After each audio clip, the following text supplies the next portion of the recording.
Pronto? Vabbè, on commence. Ça marche pas. Non. Let's start, yeah. Non, ça marche pas. Ça marche pas. Ça? Oui? Non? Buongiorno a tutti. All right, we're ready. Ready? Ready? It works or no? It works. Yes, you actually have Oui, to do c'est bon. something. Ouais, ça marche. Top. 1, 2, 1, 2. Alors, All set, all set. I'm having trouble with French, Italian, and English, but still. We'll do this in English, huh? Yeah, we'll do this in English. So, good morning, everyone, and welcome to the first talk of Vicenza Out of Your Vintage. Thank you for coming. Thank you for having us. Thank you, Andrea. I'm Andrea Casalegno, IamCasa, and here I am with Joël Laplace, Lorenzo Maillard, and Alessandro Fanciulli. Nice to be here. It's really a familiar thing, but good. And today, the title of the talk, of course, is Collecting Out of the Box. And from looking at us, we can see that we're out of the box somehow, Joel especially.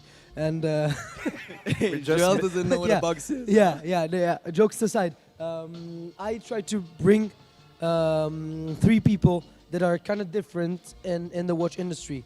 Meaning that they will tell us now what they're about and their taste. Because I met these guys in random situations in Geneva, and I was interested from the first time about what they had on the wrist and their way of collecting and carrying out a passion. So, first of all, starting with Joel, who is on my right. Thank you. What do you do for a living? Like, why are you in the watchmaking business, and how did you get there? Yes, so first, thank you, Andrea, Pleasure. for inviting us in Vicenza. It's our first time with Lorenzo to this place. Fantastic. So I started with watches like more than 15 years ago. Okay. So I started to collect watches, especially for the design. And I will keep it simple. So I work in the watch industry for now 7 years. And actually, I'm working for Zenith Heritage Department in Le Locle. And I work 80% for them and 20% for me. So I sell vintage watches, but affordable. So the prices are between 1,000 and 2,000 Swiss francs. Sometimes I have more high pieces like Alessandro, but he will explain you it's another range of business. And especially sell watches to young people, young enthusiasts, and people who wants to have their first vintage watch. And I'm always explaining that you can get a really nice vintage Swiss watch, like mechanical, automatic or on-wound for like, I don't know, 1,000, for example. So it's very important to explain to the people you can have a lot of pleasure with something simple. You have a lot of quality for the money, you know. So Sure. because when you're here, you see a lot of very, very nice watches, but it's another world. You have Sure. a lot of different worlds in the watchmaking collection. And for the affordable prices, you can get a lot of things. But are these the things you buy for yourself as well? Because I see a pretty nice Piaget here. Yes, of course. For example, you can get super nice Piaget in gold with manufacturing movement for 2K. Yeah. That's true. And for all those watches made in the 60s, 70s, 80s, for example, a simple Piaget, 3 hands with the automatic movement 9P, at the retail price was like, I don't know, 7,000 in 72. And today you can get the watch for 2,000, like new old stock. Yeah, And it's very interesting. It's for us, I think it's the subject of your talk, thinking out the box. Sure. And collecting for Yeah, most of good. course. And you, Lorenzo? Yeah, so I have a bit of a different story because I'm not a dealer. So I'm in opposition to these two guys. I don't sell watches, but I've been collecting since I was around 16 or 17 years old. Mainly only vintage watches. Actually, I never bought. Still? I started with like really cheap watches, and that's an advice. Really start really low. It's a good advice. And then I did my studies and I finished. I ended up at the Fondation de la Haute Horlogerie in Geneva, where I work for in the content department. And lately, we launched something that is called Watches&Culture. So it's Yes. the cultural part of the foundation. And our main goal is really to attract new audiences into the watchmaking industry and talk to younger generations with their codes, their way of seeing watches, their references, and maybe get away a bit of the traditional marketing ways of the industry, and refresh up a bit the way we talk about watches, make like cross-referencing with other universes like fashion or Sure. other industries. And I think it's really important because the watch industry has structured itself around luxury, the idea of luxury, and it's a good thing, and it has to stay. But luxury is evolving. If you compare it to fashion, luxury has evolved a lot, and we need to do the same with watchmaking, I think. Yeah, I think the same. And it's good to have young people because the whole concept of the talk was to talk to young people as well. And I'm happy to also see some. And last but not least, the yellow guy of today. Yeah, I thought I'd bring some sun to the talk. You always do. Thank you for having us. Really, it's a pleasure to be here. I also started when I was younger, just collecting. I think just like these guys, we all started with smaller watches, finding a piece that would give you a lot of pleasure, irrespective of price and range and everything. It's a question of aesthetics. It's a question of your own taste, finding something that nobody else has. I think those are qualities that all of us look for in watches. And yeah, it just evolved and it became an obsession, and then here we are today, and very happy about it. Yeah, awesome. And what I like about the three of you is that you all have different tastes in terms of watches, and you approach, in my eyes, watchmaking in a different way. I mean, as we said, you work for a big company, you work for a company that is like working for every other company to keep all together, and you source fine pieces, and from just looking at your arms we can see a different taste. So for me, yeah, sure. And to me, you all have a different approach to collecting, because today's almost about collecting. What I wanted to give the audience through your words is that you told me how you started, but looking at all your profiles like Instagram, social medias, and also getting to know you a little bit better, you, as I said, approach collecting in a different way. So what does a watch represent for you all today? Like, what is a watch for you, and why do you decide to buy a certain piece? And also, what do you think a watch is about for a youngster like us? I mean, whoever wants to start is good. I can start. Maybe I think what is interesting about watchmaking is, like, first thing you have to know is watches are useless. It's if you understand this as at the beginning of your journey. That's what changed. Absolutely, and that's how do you say? It's not because people tend to be really I don't know, getting their minds a bit up with luxury and prices and watches. And if you think that watches are not useful, then you have another mentality about collecting and about watches, and you start looking for design, for little details, for things that are different and not just the price and the value on the market. And that's something that is really important also for the younger generations, I think. Yeah, touching base on what he said, I think we're mostly vintage collectors. So for us, we're actually buying pieces from an era in which watches were actually useful. Whereas today, it is no longer the case. And I think, you know, when you buy a military piece with a military history that was assigned to somebody that has a whole story, has a whole, like, life behind it, like, we're buying into that.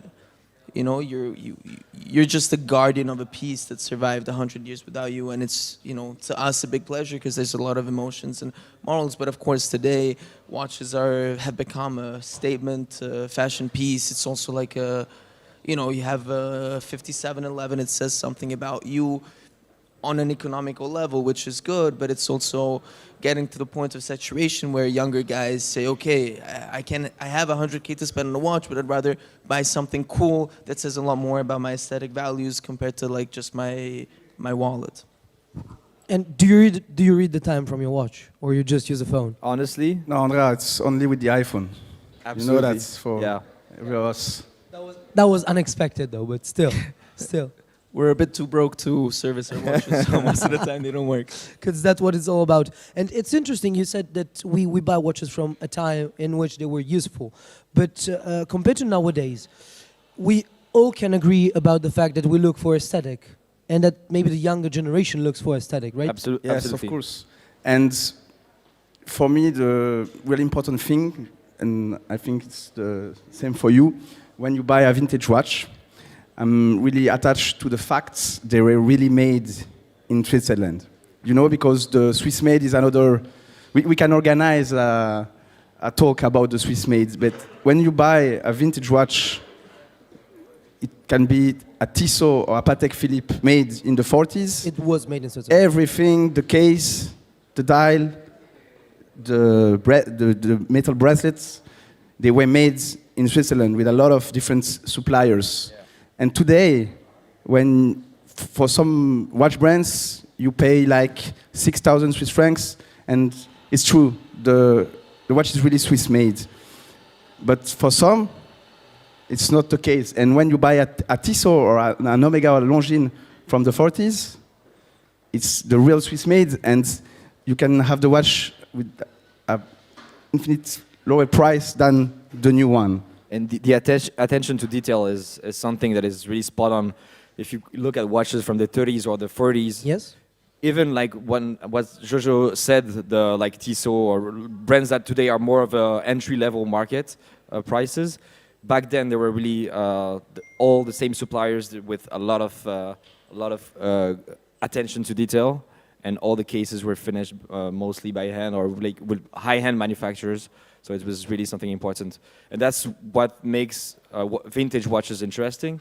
And the detail is interesting because you can go deeper in the details. There were so many different references, and it's endless. And for the price you pay, you buy a part of history.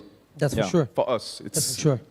But And if you take into consideration the way the industry was structured at the time, so you had suppliers of cases, suppliers of styles, you can find, for example, a Doxa watch that was made by Bourgel with a Bourgel case that's exactly the same as the one Patek was using, and probably a Stern dial, which is also the one Patek was using. Of course, the movement is not the same quality, but you have 90% of the aesthetic construction on par as Patek for about 1,000th of the price. And that's something I think young collectors should look into because, you know, you're objectively buying a beautiful thing. So I think there's a lot of space for young collectors once you go do some research and find out about the beautiful parts of all of this. good. It would have been the last question, but let's not be the last question. So would you suggest to a young collector, and I think I already know the answer, but I like to get it on record, you know, would you suggest young collectors to focus on vintage? Like, I am a youngster that's approaching watchmaking today. Yes, for sure, because, you know, I sell watches to people who are new to this world, and I understand sometimes they're afraid about, for example, the spare parts. If my watch doesn't work, what can I do? But I explain to them for like big brand like Longines, Omega, Zenith, the industry produced so many pieces, millions of pieces. So for simple three hands models, You'll always find. And for the spare parts, for the habillage, for the dials, hands, I agree more difficult, but it's like a car. You will find the spare parts, so it's not a big deal. So of course I will suggest to be more interested by vintage and collect at the end the vintage watches. Yeah, absolutely, because vintage is a lot more exciting because you're buying something, you can buy something that is pretty cheap, that is unique because you're not going to see someone else in the street wearing the same watch as you do. And also, it tells something about you because it tells a story. It tells that you're into history, knowledge, and it tells a lot about you and your lifestyle. And it has so many different styles in vintage. I mean, we mentioned the 30s and the 40s, but nowadays, if you look at younger generations that are maybe 20 years old now, they're really into 90s watches. True. And a few years ago, we would say that 90s watches were ugly and disgusting, and now it's becoming, it's rising up. So it brings the question, what is a vintage watch? That's another topic. But yeah. For me, for example, my collecting journey is really different. I started with 1930s and 1940s watches, but now I want to have the most eclectic collection ever. Like I want to have design watches from the 70s that are maybe $50 in a flea market, and also a watch that is from the 90s or something that I would have never known. A Tiger from the 90s. You would ask me a few years ago, what do you think about it? It's not a watch interesting for me. And now I can change a bit my mind on it, so it's always evolving. So that's really interesting about vintage. It's an endless story. And that's really interesting for the three of you as well, because I met Joel pretty randomly. I met you with like 30s and like Minerva, like chronographs. I met Ale with all these Paul Reuters. But now, I mean, Ale is wearing more bracelets than watches. I always see you with a super particular Royal Oak, which is not the exact Royal Oak you would expect. I see you with super colorful stuff. So how did you evolve collecting-wise, and how did you get the knowledge to evolve? I think I can speak for all of us. Collecting is kind of like a gene that you either have or not. And you're born with this love for something, and over the years you just decide to develop it or not. I think we all went down the rabbit hole and we decided to like really pursue this passion and evolve in it. And I think for me at least, collecting has been a journey through people, through places, through experiences that have shaped my aesthetic values. You know, everything is tied the way, for example, Lorenzo has a crazy Bimmer from the 90s that probably now reflects his love for the 90s pieces, and he wants a watch to match that. Or, for example, I just fell in love with jewelry because it offers incredible value, aesthetic value, and it's very comfortable, and you don't have to worry about, you know, mechanics about it and everything. And I think over the years, you just focus on your aesthetic values.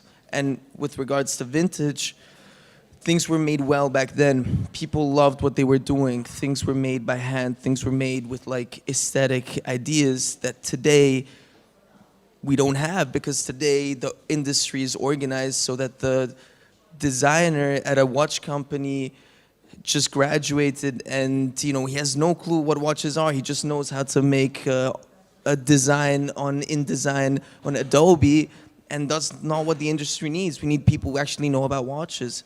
And, you know, this is polarizing, and I speak on behalf of like a younger generation that looks at aesthetics, and it's not okay. The industry should innovate in terms of studying the core product. And, you know, when you go back in time and you see how things were made beautifully back then, you realize that's why we decided to focus on these things. And that's the journey we've had, has been like enlightening to us. And I can speak for all of us to understand like why those aesthetic values we're so attached to today, because we notice that there's actually very specific, beautiful things about them that we can say, okay, this is objectively much better than what we see today. But how did you get, you know, like, I think that when you start, you know what everyone else does. So the basic models, the basic lines and the basic designs.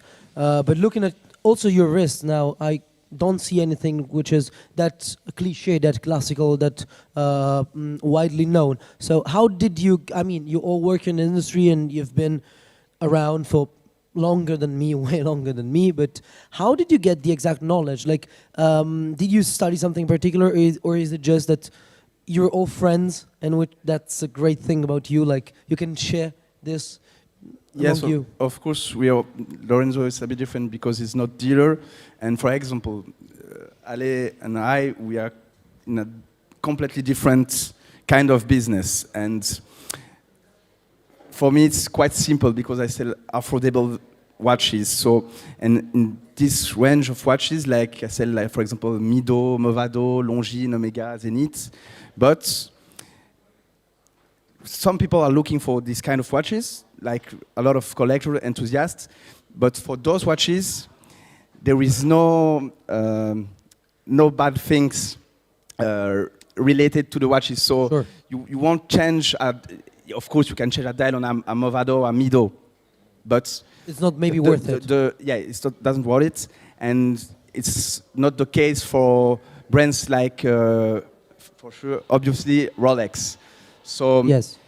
for me, there's less risk on my watches. And for example, if I have a deal with a big Rolex or something, for me, I will ask guys like Ale because he's specialized in this kind of watches. No, Or like that's Jasper, come on. Of on. course, but The big buzz is actually Rolex are too low for Jasper, so I ask Ale. True. But that's true. On some watches, you have some risk, you know. But that's very interesting because So you need deep knowledge about, for example, Rolex and just Rolex Submariner. yeah, sure. and It's very style, vertical. Blah blah blah. And Yes. for vintage Piaget, Yeah. I mean, less risk. true. But that's very special interesting. shout out to Piaget. I think Yeah, Piaget, if you hear us in Honestly- Geneva, please. Yeah, you were Beautiful waiting brands in for the this world. moment, for long. But No, but just to answer your question properly, I think because nobody's really answered. That was it. rude. You know, there's a lot of research. There's a lot of independent work that goes into finding out about watches. You just start on Instagram. You just start online. I started with Houdinki back in 2010 when they were actually writing cool articles about vintage. Shout out Ben Clymer. Please bring the old Houdinki back. And it just evolved, and then you meet cool people around you, and you just surround yourself about similar-minded people who share the same passion, and you talk about watches, and then somebody shows you this, and you're like, oh, I fell in love with this, and then you go to a show, and maybe you pick up a watch that you've never looked at, and you can objectively make evaluations, say, okay, that's beautiful to me, and it just perpetuates, and it's something that, like, we live this job. This True. is not a It's not a job, it's a nine li- to it's more of 5 a job. life. Like, I work 24/7. I'll go to bed at like 2 in the morning with my Japanese client sending me a message like, hey, what do you think of this? And then so objectively it's like 24/7 breathing, living watches and everything. And of course, you absorb so much. We see thousands of pictures, thousands of watches every single day. And naturally you understand after I get about 100 Submariners, 200, 500 I see a day. So of course this is not a particularly interesting model to me. But then when you see a watch once in your life, you're like, wow, this is something really special. And then you can objectively make valuations about them. And, it's just something that like moves very organically. We're like a whole community. It's talking to you guys, coming to the show, seeing the show. Like it's always living, breathing watches, and it just evolves from there.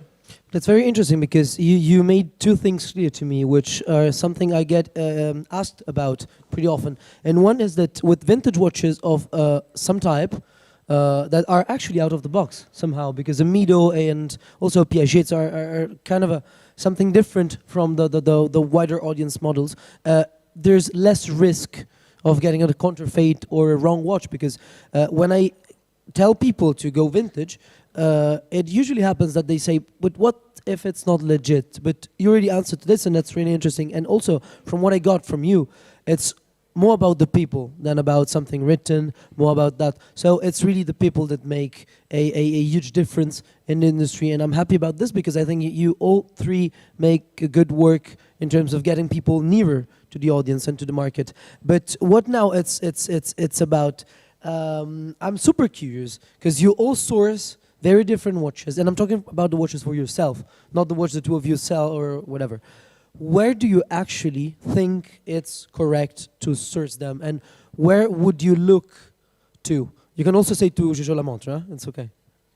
No, first, it depends if you enthusiast and you know a bit the market. But if you totally new to the market, I would suggest to ask maybe just advice to a dealer for your first purchases, or buy your first watch to a dealer. And then generally people who start with one watch, it depends. You have two kinds of people for me. They just want a vintage watch, they will buy one and they're happy, that's it. And I have other guys. This is the dream. This is what we've never managed to accomplish. Yeah. Be happy with one watch. Yeah. So they will buy 1, 2, 3 watches, and then we discuss a lot. So after they will do their own research, Sure. and maybe they will come to me and say, "Oh, Jojo, I saw this watch. What do you think?" And I will explain. Yeah, you know, the crown is not good, and maybe the hands. And like we did a few years ago, you learn by yourself. Exactly. And then you can go on internet, eBay, Ricardo, and buy your first watches. Yeah, I think time is knowledge, and you have to take the time to understand what you're buying, and it makes a lot of sense because not everyone has a collecting mindset, so it's not meant for anyone. But if you start low and start working your way through watches, it makes sense. And I think the power of our generation is also the wide variety of medium that we have. So it could be Instagram, of course, but also all the other online websites and also the physical ones, because we see a surge nowadays, not necessarily in watches, but also in fashion with thrift shopping and things like that. So the younger generation is also really interested into getting into a physical interaction to learn more. So all the flea markets, the thrift shops, and it's a really a new mentality that a few years ago, again, we would have said it's going to die because the internet was booming. And so I think the solution is a mix of everything. You have to mix the way you learn about watches, mix the way where you source them, and talk and discover watches and talk with people that you connect with. Because some people will be really expert on a specific watch or a specific model, and that's fine. And others with completely different. So, yeah. Yeah. Yeah, I think it's quite important for people to take time. As Lorenzo said, you're buying something beautiful and timeless. Take a moment, study it. Don't be impulsive, but still premeditated. And I think, this world has so much to offer in terms of if you go deep into something, there's so much beauty there. So why not take a moment to really go deep into it and learn about it? And then you can be as superficial as you want. If you just want something beautiful and you just want to buy it and wear it, that's also super cool. And you don't have to geek out about watches. But yeah, if you're a young guy and looking to buy a vintage watch, do some research, learn, speak to some people, but then also support those who help you out. For example, if you ask dealers or people a lot of information, maybe it's also nice sometimes to buy from them and support their business also, because it's also their time that goes into it. It's okay not to be a geek. It's important, no? Because no, it's true. Because it's true. There's so many people in collecting that are pretending. They're just dropping some reference numbers and things like that. And actually, it's a sign. For me, it's a sign. If people talk only with the reference numbers, it means that they don't know really watches. So it's more about your sensibility of getting into watches. So. And number one rule, you will never know anything about watches if you don't take them in your hands. Pictures, internet, Instagram, all this stuff, cool, you can learn a lot, but you gotta take the watch in your hand. You gotta look at it with your eyes wide open, take a lens, study it, really breathe it in, and then you can start talking about and this. Stay humble, please. That's kind of a guide. It No, is. but that's really interesting. Also because the two of you live in Geneva, which is the biggest luck a watch guy could have, and also a risk because maybe you lose the passion because you see too many. But for us, Ale travels a lot. I try to, but I'm not him, so it's harder for me. But still. Shout out to Jasper's new private jet company. Thank you so much for letting us fly with it. No, next time. No, Jasper is tomorrow for everyone seeing us. But what is your main suggestion for people to get in touch with watches and see them? Because for me, would be auctions, for example. Yeah, but of course auction. But honestly, I will suggest new watch enthusiasts to visit watch fairs, especially in Switzerland. You have some of course, you have Munich for the dealers, but I really suggest to go in Switzerland to visit fairs in Geneva, La Vallée de Joux. There is 6, 7 watch fairs in Switzerland per year, and it's the I will say the real market, but you will find watches for 500 to 10,000. So I you're don't not know. meaning like Watches and Wonders. It's More a about the completely different world yes, than sure. the auctions. And maybe for a guy who starts to collect, to be interested by watches, it's the perfect place because you will see a crazy variety of watches for all the prices and all the different qualities. Okay. So Yeah, it's not actually watch fair. It's more, we call it bourse in Okay, in yes. French. Yeah. So yeah, it's just a meetup of collectors and dealers, small places in Switzerland. It's actually Joël is absolutely right. It's a beautiful place to discover watches, talk with people because all the dealers are collectors normally, and also they are really knowledgeable. So it's a great place to start. Yeah. Awesome. And I think as well as really interested into. I think we all see more than 10, 15 watches per day, at least in pictures, but at least 2 or 3 in person every day, I think. All of us. You do maybe even more because you have to also to deal with them.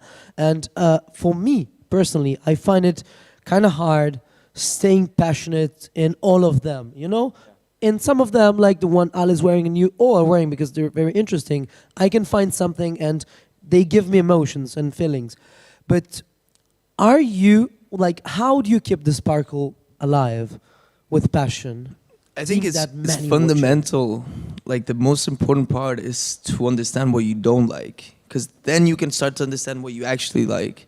You know, you don't gotta love everything. Like there's a lot of watches I really couldn't care less about, and that's how you keep the sparkle alive. Just go and find what's exciting. Like you'll pick up a watch eventually. Like I've had weeks, months in which I don't pick up a single watch that I'm excited about. And then finally I pick up like a 100 € watch that I'm like, this is the coolest thing I've ever found. And that's, and also let's not forget to mix around. Watches are not just wristwatches. Watches are clocks. That's important. There's table clocks. There's, pocket watches. Pocket watches, That's the one. There's pendant watches. Shout out to Balthazar de There's- Pury. Yeah, I was thinking the same. Yeah, true.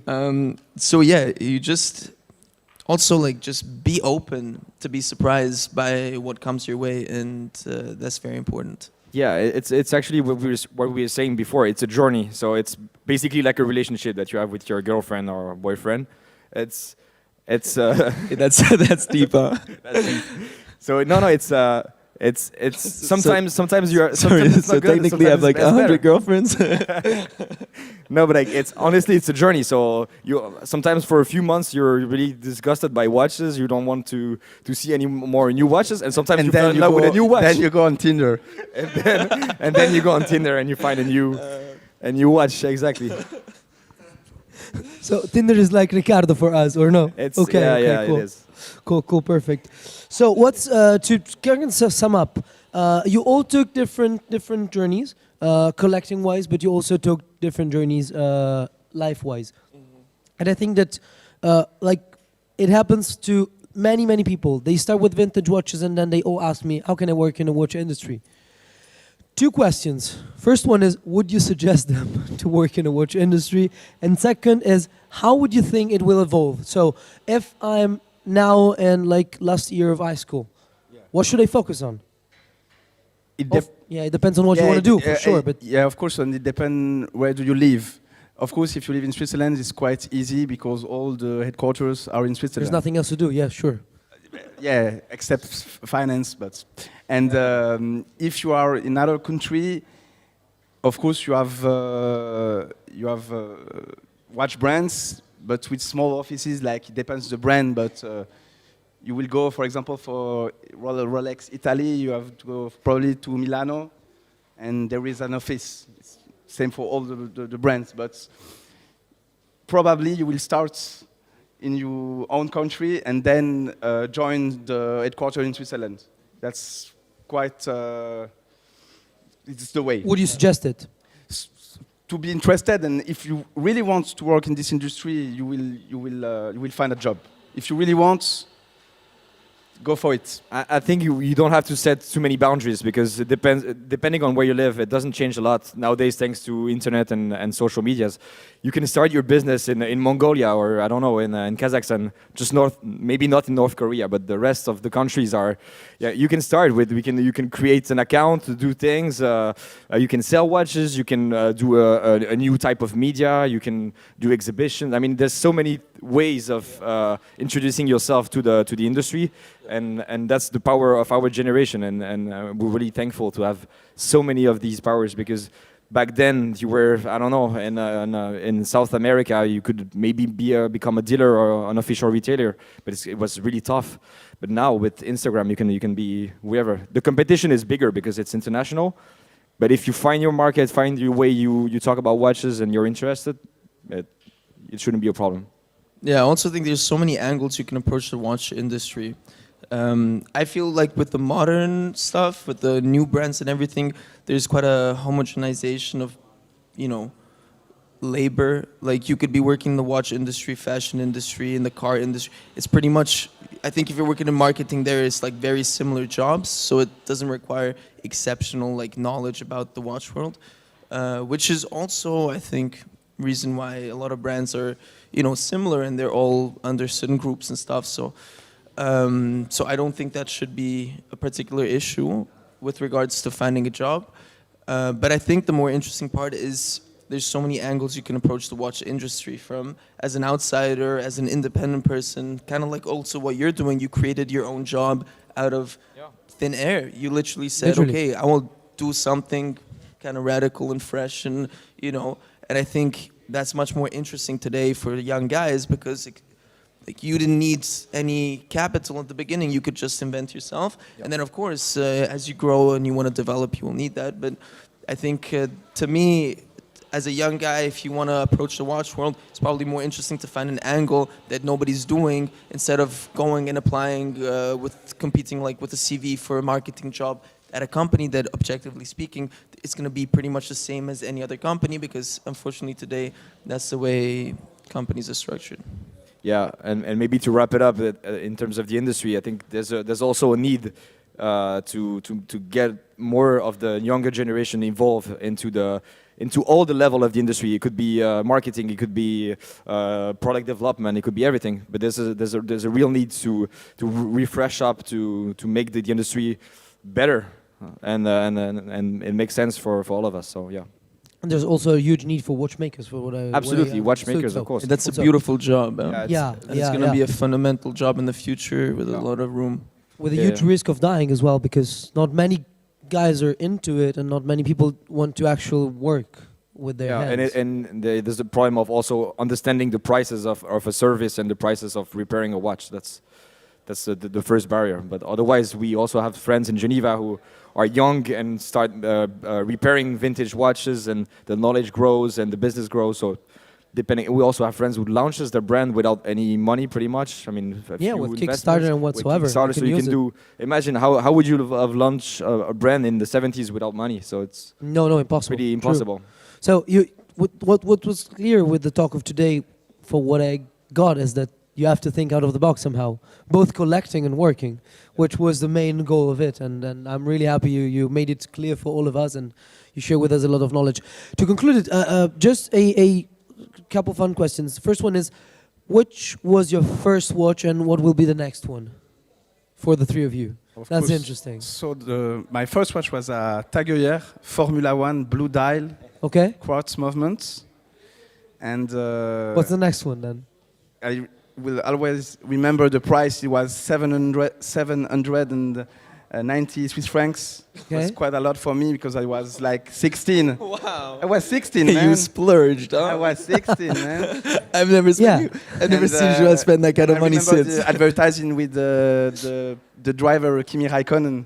He was wearing it like with this slogan, "What are you made of?" You remember from Tag Heuer. So, and the next one, it's on Ricardo, so I can. It's I will not say online auction, so I can tell you the model. Afterwards, we make a story when you win it. Okay. I think my first watch, but I was really young, is an Adidas watch. Really ugly watch, but I would love to find it again. And the first real watch that I bought was a vintage Seiko. So I already started with Seikos with like $50 a watch, and that started the collecting mindset. And the next watch, I'm looking forward to have a 1970s, 80s integrated bracelet, but not the Royal Oak and the Nautilus, but more something closer to a Piaget or all the let's say, the brands who worked, for example, Chopard, Vacheron Constantin, brands who really worked on gold, the work on the bracelets, so the handcrafted bracelets, and also the dials, so stone dials, things that are really different and unique, and the piece is just it's just bright and different and lively. I guess I had a bunch of swatches when I was a kid, but the first one I really No, you bought, told me it was Daytona Paul Newman. this True. this was a gift though, so it doesn't count. The first one I think I really bought myself was on eBay. It was a Stoa. I bought it from like Czech Okay. Republic for 17 euros and 53 cents. Started young. Was it signed on the back? It was. It had some blood stains on the back when it arrived. I still have the watch. It was a diver's watch with a funky dial, and it made me appreciate some things of it. I hate other parts, and then I think the next watch is probably gonna be something I fall in love with. Yeah, okay, but which one? It's like a relationship. We said it. You never know. You huh? fell in Ah, love or okay. you don't. You didn't fall- It's okay, like you Forrest didn't fall Gump already. says, it's Our a next box of girlfriend. chocolate. You never know which watch you're gonna get. Awesome. And before passing to audience questions, what do you think will be the next trend? Because don't say gold integrated bracelet with stone dial, because we all like them, and Yeah, we have they're to buy. already We have here. to buy them before it's a set. It's a true, trend. I know, but let's just name a characteristic of it. Just that. If you have one, because Well, can I just say I'm not a big fan of trends. Just buy what you love. Don't follow the market. Agreed. Don't speculate. Don't try to buy into something. but 'cause that's it's how gonna you make pop trends and, sometimes. you know, Real trends were built by passion people. Yeah. So, True. and they weren't thinking about the trend. They were thinking about things they loved. So, trends is just a mirror of what. it's like people what love. Andrew Tate says: "Don't chase the money, chase the cloud." It's the best No, talk no, that we're gonna have so far. So No, but yeah, some trends that are that I see rising up, and I'm not sure. I don't have the science in mind, but it's maybe designer watches. You for example, with Pierre Cardin. Pierre Cardin, Yeah. of course, but other like even like really strange watches from fashion designers in the 80s, 90s. This is Cheap, from the 70s, I think. Okay. cheap watches, but yeah, With good interesting design. Yeah, Great. Yeah, and also something. unique aesthetics, like things that are a bit, bulky on the wrist. Like, wow, Absolutely. that's cool. I've never seen that before. And another thing that we didn't discuss, a lot of people are telling you shouldn't buy quartz, you should buy only mechanical, like beautiful movement and stuff. I think that's it's true. wrong. It's wrong. Quartz is amazing too because it's part of the history of watchmaking. It's part of a really interesting part of the story of watchmaking. And quartz watches are really interesting actually. And Yeah, if you yeah, get and deep sometimes you into also it, have yeah. something special. Like, is it a Beta 21? No. Yeah. So it's kind of. Well spotted, huh? Oh, thank you so much. Thank you. So you know about watches then? No. He told me before. That's All it. right. So thank By you. the way, sorry, I also wanted to ask you a couple questions, if that's okay. Oh, please go on. So, is that a crash on your wrist? No, it's part of the out of the box side of it. Thank you for shouting out to the soft watch. And Shut yeah, I think this You, is. you created a trend, no? Yeah. Don't know what I want to say about that, you know? But to be honest, Take this a good green one is example. crazy. It's a good example. It's a funky watch, different, not expensive. Yeah, I mean, unfortunately, but still. It's gonna be expensive. Don't No, worry. no, but yeah, nevertheless, it's. This talk, thanks to you, is gonna be expensive. Yeah, and I'm really grateful to me for that, but still, part of that, and also it's quartz. He has what a web we're- shop if you're interested. No, we sell through JojoLaMontre for sure. And yeah, so thank you guys for being here. I really liked what you told me, and for everything else, you can follow them on social media. You have all their references, not here, but I will post them for sure. And I think they are all a great example of how you can build value and how you can build value for yourself and create passion for yourself. So if anyone has a question, I'm happy to. Yes, please. Anyone else? So if you look at the balance between aesthetics, mechanical, and history, what weighs heaviest for each of you? Sorry, can you repeat the question? If you look at the balance between aesthetics, mechanics, and history, what's heaviest? Again, it depends really. I could buy a watch just for design and with a name that is not interesting or a movement that is not interesting, and the other way around. I could buy a watch because the name is cool, because I like the brand, I like the idea, I like the period of time, the history. I think it depends a lot on the watch. Like a true beat Rolex, you're buying that for the movement. Yeah. Aesthetically, it has except for like a cross line, it has nothing more than a Datejust. But of course, overall, like on my personal preference, aesthetics plays the most important role. Yeah. Like I care about mechanics up to the point that it's good mechanics. But for example, the Piaget today is quartz movement. It's a Pieta 21. It's an interesting mechanics, but I buy it mostly for the aesthetics rather than the movement. And it helps that the movement is very important. And you know, it's the whole ensemble. It's like a it's a 360 picture. But of course, aesthetics are the thing that people notice the most. Yeah. And of course, if you want to geek out, you can go into mechanics. And if you really, really care, the history like plays an important role. But it's very dependent on the watch. Thank you. Great question. Yes.